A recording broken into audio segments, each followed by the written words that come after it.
This conference will now be recorded. Good afternoon. My name is Greg Wadley with CTC and Associates. I'm the Clear Roads Administrator. We're here for the final webinar on the project entitled Evaluation of Electric Vehicle Technologies and Alternative Fuels for Winter Operations.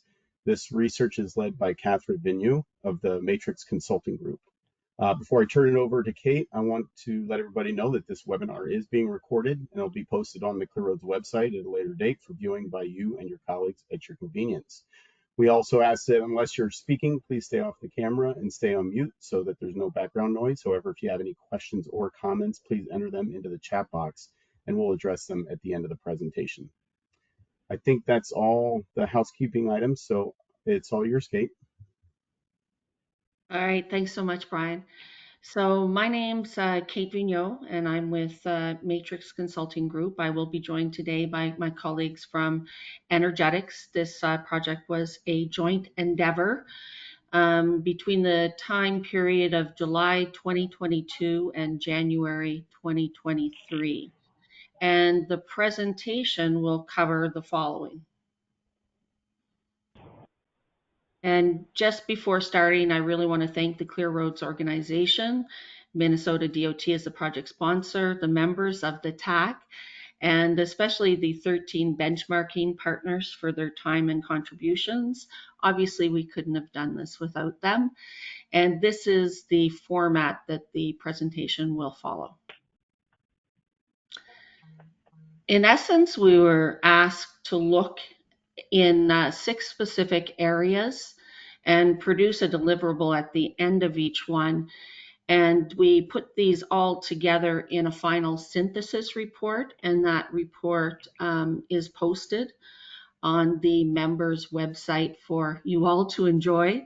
So if there are things that come up in the webinar that we're not providing as much detail as you'd like on, please consult the report.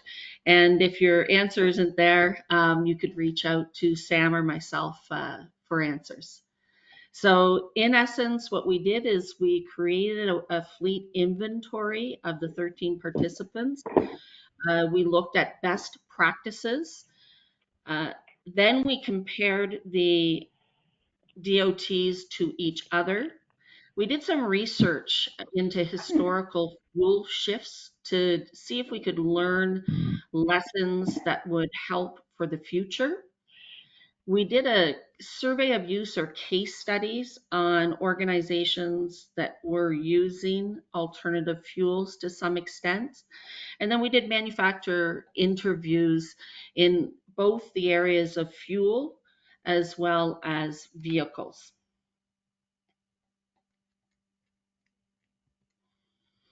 So first off, on the vehicle inventory, we discovered, and I'm sure this is not news to anybody on this call, but the use of alternative fuels in winter roads maintenance operations was quite limited, and the use of electrification virtually non-existent. DOT managers have healthy skepticism about the future use of alternative fuels due to the rigorous requirements of the vehicles and equipment. And ultimately, we all need to see proof through actual trials that alternative fuel vehicles can do the job. So the step-by-step research and analysis that we did demonstrates the current situation, best practice, benchmarking results, research into historic fuel shifts, and case studies of practical use applications. So next up, you'll see who these 13 stars are who agreed not only to be interviewed, but to provide information and answer to follow-up questions. And they're all listed here. And this isn't to say that other states were not involved, because there were other state DOTs represented on the TAC who contributed on a more informal but just as important basis. But these were the main benchmarking partners. So they represented almost 19,000 assets, as you see here. Those are winter road maintenance assets. Alternative fuel use amongst the participants included some limited use of natural gas and biodiesel. The natural gas in use by at least 2 of the fleets is being phased out due to both fuel availability and issues with performance, excessive maintenance really. And the biodiesel in use in several fleets is unpopular due to the need for pre-warming and the loss of power. So the only potential use of electric vehicles is a pending order of Ford Lightnings to be used as crew trucks. So that takes care of the inventory,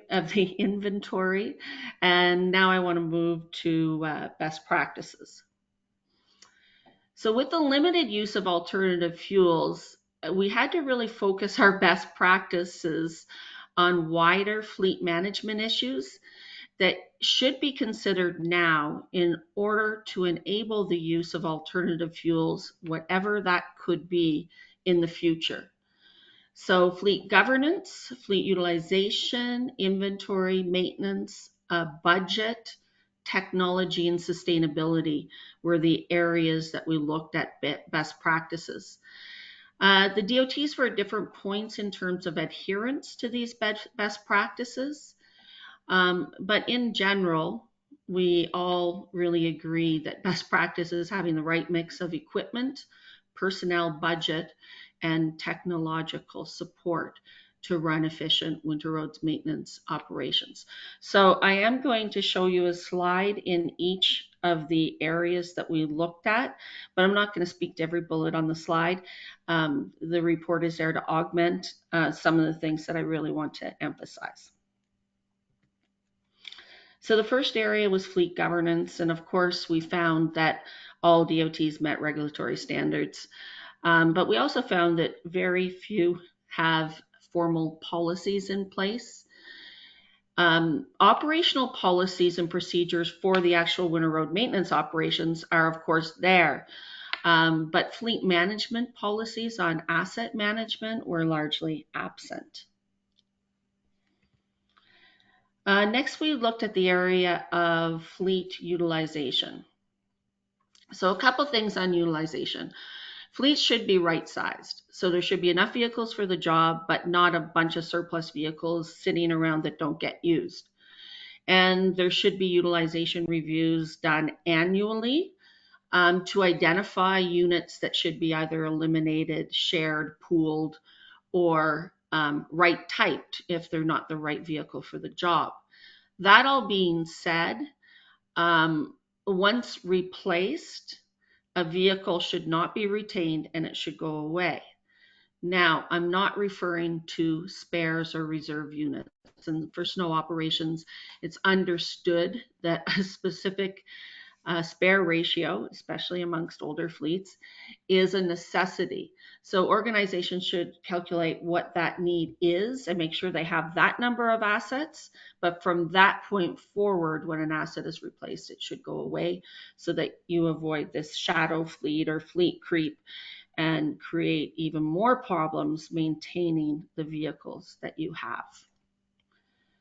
So the next area we looked at was the overall inventory. And here we were looking at having vehicles for the right job, using co-ops as much as possible for fleet acquisition. And most DOTs were in fact using some kind of piggybacking on contracts. The biggest issue here were fleet life cycles or vehicle life cycles by equipment type. And what we found here is that this was the greatest discrepancy and concern amongst DOTs. And replacement life cycles were all over the place, from 7 years on plows up to 15 years on plows as standard. The lowest state, who had the 7 to 8 year, had had a consultant study done and had identified that that was the lowest total cost of ownership and had largely been able to adhere to that life cycle. And 2 states replaced plows at 17 years, realizing that that life cycle was quite excessive. And in general, we found that instead of having a replacement plan that was driving replacement and funding available, it was the funding that was driving replacement, and a lot of decisions on prioritization and keeping the least bad asset had to be made. So next up are maintenance best practices. Here, one of the key things we looked at are staffing levels and staff training. So the staffing levels should be matching the type and number of vehicles supported in each shop. And you can use this methodology that's well explained in the report called Vehicle Equivalency Unit Methodology, where each vehicle is equated to a sedan or a car in terms of how many maintenance hours it requires to stay on the road. So a pickup truck might be a 2 and a plow might be a 15, or in some cases with older vehicles, even more. So you can calculate how many VEUs a diverse fleet equates to.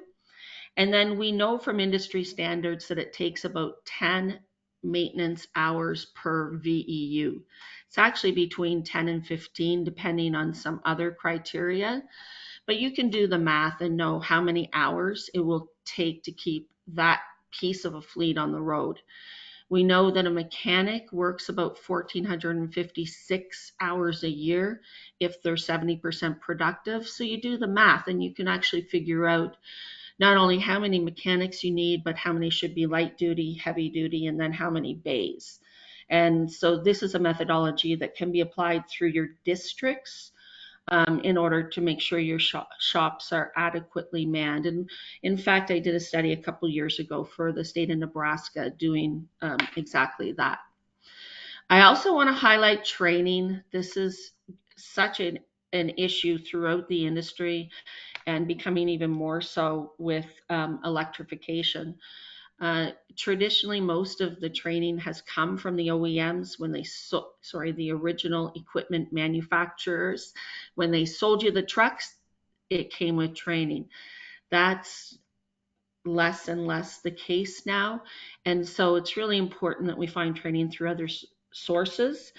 And in fact, industry best practice is 40 hours a year training per mechanic just to keep them up to date. I'm not going to dwell on the financial aspects. It's enough to say that there's not enough money out there for fleet replacement. And the best response to that is to make sure we really understand our replacement costs and our total cost of ownership so that we can make compelling cases to replace our equipment on a regular basis. Technology is another key area, and in order to properly operate a fleet program, you need a fleet management information system, you need a fuel management system, and you need telematics. Until you have all three of those and that they're all speaking with each other, you're unlikely to have the type of information available that can justify your fleet and operational needs and estimate or quantify your needs for the future. So I really can't emphasize these needs more. Most of the DOTs had some kind of fleet management system, but not all. And at least 2 of the DOTs interviewed were unhappy with their system and were in fact moving to other, probably less complex systems. I'm going to come back to the fuel in a few minutes when I look at historic fuel shifts. But really what became evident in each of the conversations, so under best practices, under benchmarking, and again under historic shifts, is the importance of infrastructure. So this is one of the main points to come out of this whole study. Fuel transitions have failed due to fuel not being available. A state is not like a city. that can build fuel or electric infrastructure that is convenient for all customers. Distance and range issues prevent DOTs from doing that, and that's why this infrastructure issue is so critical. And finally, in the best practices, this brings us to sustainability. So as stated, there's very few alternative fueled vehicles in use, and there's a lot more stories of challenges than of success. Most DOTs do not have an overarching climate action plan, and I don't think any had detailed achievable goals for emissions reduction for fleet and for winter maintenance fleet use. The only orders out there for alternative fuel vehicles right now are pickup trucks, except for a couple examples that Sam will talk about in a few minutes on some limited case studies of the use of alternative fuel vehicles. So with that, I'm going to turn to a little bit of the benchmarking findings. So here participants were asked to describe which aspects of your operating environment, maintenance, your shop, your training might impede the introduction of alternative fuel vehicles, including electric vehicles.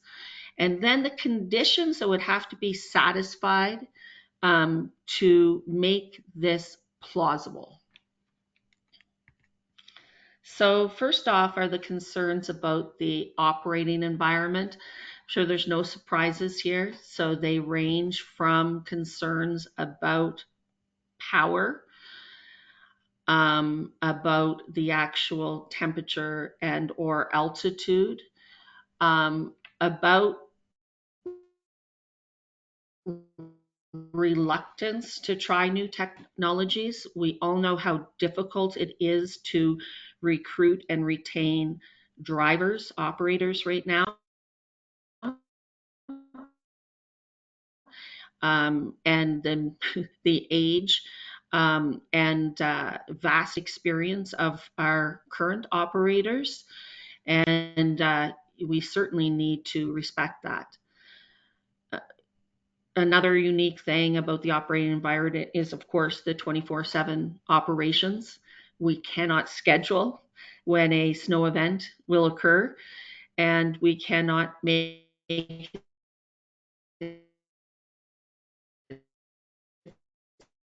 stop while we charge or fuel our vehicles. Again, with the infrastructure and backup, emergency backup plans. And there are some emerging solutions here that I think will be quite interesting in the future that may not be quite there yet. The convenient access to refueling that I already mentioned, and our good friends, salt and brine. So we already know what a mess they can make of our conventional fueled vehicles. So are there other surprises in store for example, electric batteries or electric vehicles in general? So I think all very valid concerns that would have to be satisfied. And the next area is maintenance. So, Kate, yes. Kate, I'm sorry, this is Greg. And just so you know, we're experiencing some problems with your signal. And it may be that if you turn your camera off, that would help a little bit with things from going in and out. So maybe just kind of turn off your camera. Or not, yeah, your camera. Leave your presentation up, but just turn your camera off. Yeah, I have to turn, yeah, just give me one second. Right. Please. Yep. I had to go there to. Yeah. All right. Sorry about that. No, that's quite all right. That's what happens when you're trying to broadcast across the border, I guess. All right, how's that? Well, so far it's good, so I'll let you know if we experience anything more. Thank you. Okay, so we'll move on with some of the benchmarking results. And this next slide addresses the concerns regarding fleet maintenance. Some of this is repeated from earlier concerns, such as impacts of brine and infrastructure. But the biggest concern here is that so much is unknown. And literally, information is being made available as we speak that would impact our knowledge and solutions in each of these areas. And then the final area that we looked at is something we call the conditions for success. And I think I asked the question, the way I put the question to participants was, what conditions would have to be in place for you to consider a move to an alternative fuel?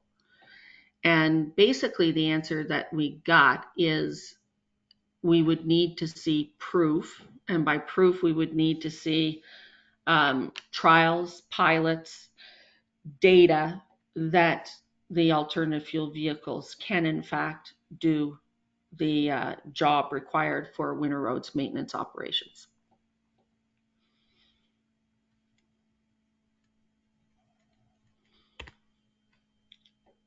All right, I'm going to turn now to something a little bit different, but it is connected to the big picture here, and that's historical fuel shifts. And I think the reasoning behind including this in the project was that the TAC wanted to understand if there were lessons learned from these massive fuel shifts in history that would inform a future shift to an alternative fuel, whatever that might be. So are there lessons from this that are applicable today? And when we did our research, I would argue that there's probably only one widespread fuel shift, and that was the gasoline to diesel one. And then we used two examples of localized fleet transitions, gasoline to propane and then to CNG. So the diesel shift was the main one. So diesel fuel was considered a technological improvement as it didn't need external ignition. And it was going to give you more bang for the buck, more power.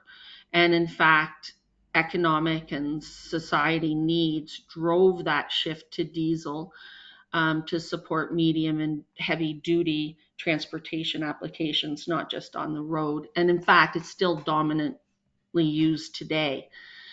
The liquid propane gas, or the propane shift, was really mid 1900s. And it started with transit fleets, Chicago Transit and others made the shift to propane, as did some taxi fleets. And it was driven by cost savings. It is lower emissions, considered a safer fuel, and the grants available made it attractive to fleets of the day. And then with CNG, or compressed natural gas, it is the cleanest of all the fossil fuels.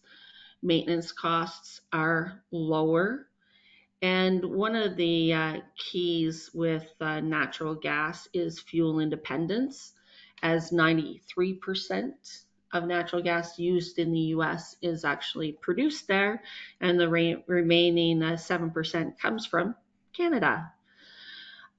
So what we learned by looking at these fuel shifts, I do think was very useful. And the first thing is that it's more than our limited area of state government cleaning roads. These major fuel shifts are complex, and it's when consumer behavior, energy supply, and the infrastructure all come together that you can see a holistic and a full-scale fuel shift. Costs.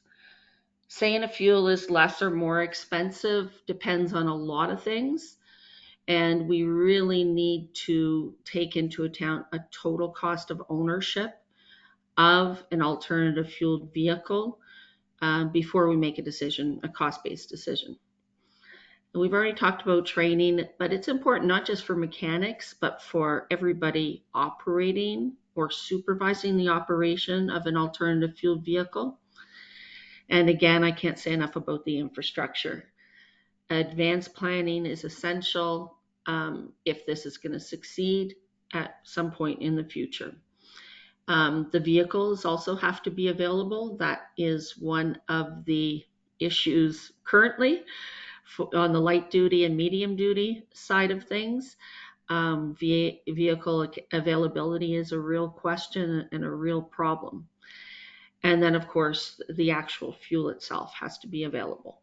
So it's like all these things have to come together at the right time and place in order to make any shift feasible and successful. All right, so with that, I'm going to hand it over to Sam to cover the survey of practice and then the manufacturer interviews. Hello, everyone. Just turn my camera on for a second there so you can see me. For survey of practice, we spoke with 8 different practicing that we were looking for practicing departments of transportation or municipal fleets that had experience with an alternative fuel. So the process for both the survey of practice and for the OEM and fuel supplier sections that are here today, that process was similar, whereby we had a format of questions that we asked folks to answer, and then we would follow up with a more in-depth telephone call. So that all went well. We learned an awful lot there. So next slide, Kate. For the survey of practices of fleets, several key findings stick out there. First one, focus on a single alternative fuel. Several of the fleets, spoke to that there are a lot of learnings. There's a lot of cost involved. So trying to do more than one at a time was difficult. Although I will say it doesn't mean that you cannot use only one alternative fuel solution in a fleet, because several of the fleets with their light duty portions were running EVs or some CNG, where on their heavy duty portion of the fleet they might be running biodiesel or CNG. So it kind of depends on how your fleets are broken down. Dedicated versus dual fuel. Again, it's more difficult if you try to run 2 alternative fuel solutions. And frankly, today there aren't a lot of dual fuel solutions per vehicle. Some with LPG that uses a diesel mix, but fleets seem to indicate that simpler is better. For the pilot programs, several fleets that were running these really swore by the benefit of pilots. Whether it's 1, 2, or 10 vehicles, they gained a tremendous benefit from the learning experience that pilots bring them, prior to making, big decisions on cost and a program. So these were quite helpful. With pilots, that does bring both training knowledge and vehicle maintenance knowledge. So a good way to get trained up front, a good way to understand how to be successful up front. For vehicle maintenance, the thought there, what folks stressed to us was that's the best way to get work around problems is to understand, what are the new maintenance issues, how do these fuels operate? What needs to be changed with the infrastructure to be successful? So yeah, getting those drivers trained, getting the support staff trained, very important. Next slide. So for the manufacturer interviews, we spoke with a combination of vehicle OEMs, of alternative fuel component suppliers, as well as alternative fuel suppliers. So we had a nice cross section of information there. Next slide. We've got a few slides here that have a similar format for the alternative fuels. So you can see there on the left the property, the form, delivery, sustainable benefit, the conversion requirement, cost advantage, disadvantage, and incentives potential. You'll see that is going to be common for all of the fuels that we'll discuss here. So the first one, biodiesel, we spoke with several fleets that were having a lot of success with biodiesel. And of course, the amount of greenhouse gas reduction depends on the amount of the blend ratio. And the B100, obviously, being the most greenhouse gas reduction potential, we will say with these fleets and with a company called Optima, they have a vector fuel system which allows the use of B100 in the vehicle. They heat the infrastructure tanks, they heat the fuel on the engine in the vehicle, and these fleets were showing some real good progress using biodiesel at a B100. But cost varies. It depends somewhat on the location where you're operating. It is considered a drop-in fuel. There are some minor maintenance like increased fuel filter changes, but yeah, we fleets spoke somewhat highly of biodiesel. Next slide. For natural gas, natural gas is, as probably most of you know, really the total carbon emission reduction, it is somewhat limited. It's 15% in the vehicle, and there is operational fuel savings of approximately 50%, but sometimes that is the counterpoint there is that the infrastructure investment is fairly high for natural gas. And there's a few of the fleets we spoke with, really the cost in their minds, the cost outweighed the benefits. So several of those fleets were actually switching away from CNG in their programs. The next slide. For LPG, I think it's a somewhat similar story to CNG. There are engines and fuel systems and infrastructure, that knowledge is there. Operational savings is not quite as high as CNG, but people are having success with those engines, but a somewhat similar story. If we go to the next one. For battery electric, obviously, battery is the form of the energy delivery, utility lines in the facility. We spoke with a fleet that actually had some trouble with the grid in obtaining the amount of energy that would be required if they were to move their fleet to battery electric. No tailpipe greenhouse gas emitted.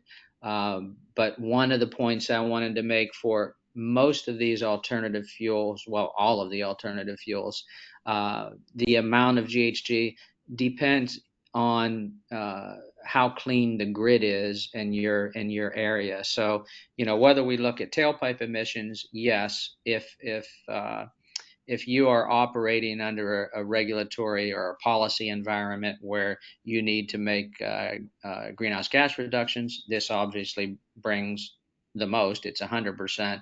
But if you look at a well-to-wheel or a cradle to grave, then you have to pull in the emissions of those utilities and how clean your grid is. I would say from the OEMs that we spoke of, it seemed to us that their priority for snowplow operations and for vocational trucks is a bit on a slower production path than what some of their trucks are today. Many of the manufacturers are rolling out regional haul trucks that are battery electric, but it does seem like their vocational product line, may be, 3 or 4 years down the road still. But it is, from a vehicle perspective, it's a fairly simple solution with, what they're seeing as good reliability. So potentially down the road, it's something to look at. Next slide. So this slide summarizes the renewable fuels that aren't of, well, other than renewable diesel, are just being kicked off, I would say, in a good way. So renewable diesel at the moment is mostly, if not exclusively, available in the low carbon fuel states, the states that operate with those with that carbon market, like California, I think Washington State. And in large part, that's due to the availability. This fuel is so popular, but it does come with more expense, and that expense is offset by the LCFS credits. But it's a drop-in fuel. It's a 75% greenhouse gas reduction fuel. It is a very nice solution if you're in an area that has that. Renewable natural gas, renewable LPG, again, it's similar in terms of the availability. We spoke with some fuel manufacturers where renewable natural gas is becoming more common. There are 1 or 2 manufacturers that are expanding the volume of that. So near term, a few years down the road, that might be a good way to go also. Next slide, Kate. And I think this is my last slide.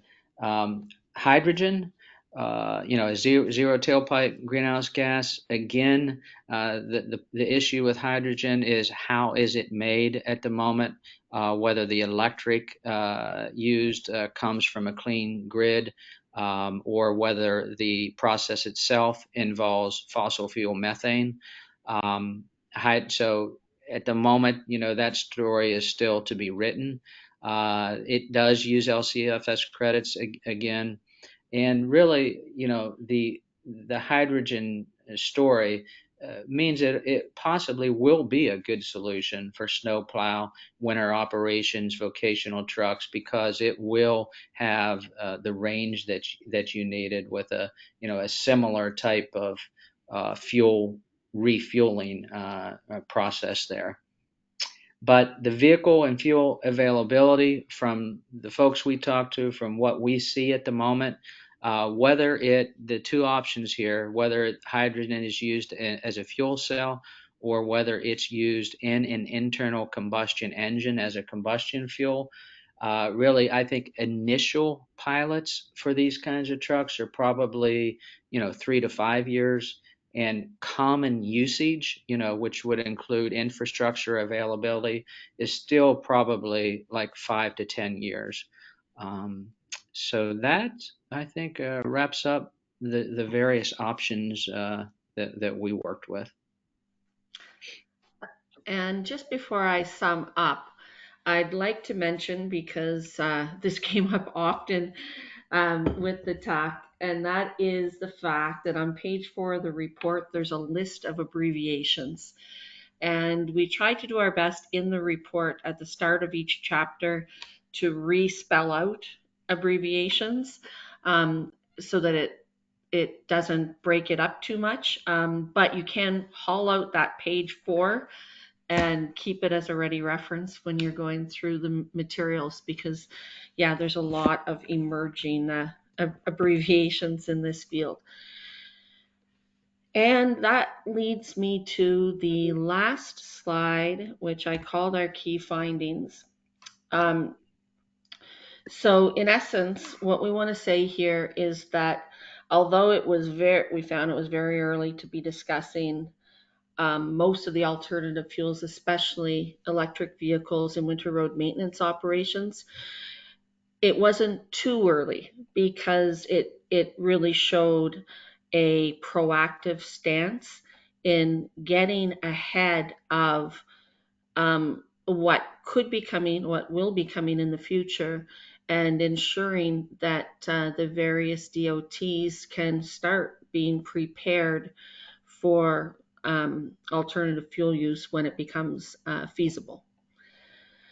And how do we prepare for the future? Of course, we already talked about the fleet management best practices. I think that those are absolutely essential. And of those, the infrastructure, having the infrastructure in place is absolutely critical. Without it, you will fail. And making those investments in the technology you need to really understand your winter road maintenance operations and how to best support those in the future. And then this bullet on staying well informed. Obviously, this forum through Clear Roads is just an excellent way of really having the best information and being the best armed you can. This was illustrated to me only yesterday when I was reading an article about excessive maintenance costs on a Tesla 3. And it kind of went against all the information that I had on the maintenance costs of light duty electric vehicles. And that's because it's just an emerging field and there's more information becoming available daily that we have to, go through and use to best make our decisions. And the bottom line for winter road maintenance operations is that any option that doesn't have the power, the range, and the infrastructure support is not going to be able to do the job, and so is not going to be an acceptable option.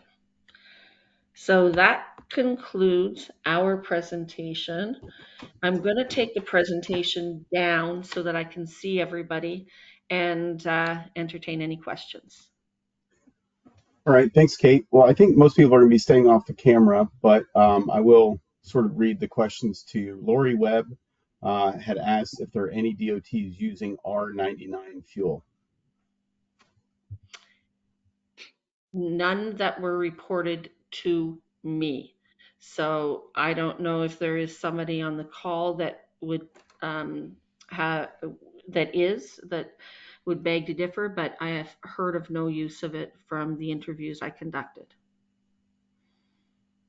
Okay. Rick Nelson from AASHTO asked, in your research, were you able to identify any field trials of alternative fuels, alternative fuel winter maintenance equipment in the U.S. or overseas, highway or airports?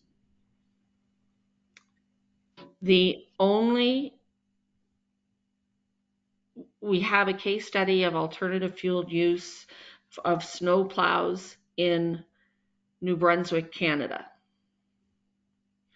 And very limited, I think they have 2 CNG plows and getting a third. And it kind of depends on do you consider B20 an alt fuel? If you do, there were a few. And for B100, maybe not a specific highway application, but 2 municipal fleets were using B100 for snow plowing operations.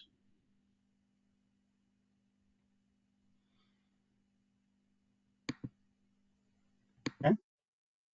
That's the only questions I have in the chat box right now. So if anybody else has another question, either you can type it quickly into the chat box, or if you like, you can take yourself off mute and ask the question.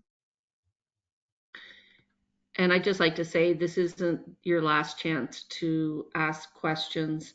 Our contact information obviously is in the details on this call, and feel free to reach out anytime. Don't hesitate. I'd be happy to chat or send you an email with anything that we have that could help you out. And I'll also say that the synthesis report, of course, is, and I'd let the tech know this already, but the synthesis report is on the Clear Roads website on the project page, and the slides from this meeting, as with any completed project, will be going on the members only page so that you can use, the states can use at their convenience to present to anybody that they may have interest in it. Patty said, oh, excuse me, I'm sorry, Lori said Oregon DOT is using R99 in their winter ops on the west side of the state with success. Thanks, I appreciate that. We'll definitely take note of that for our future. Okay. All right, anybody else?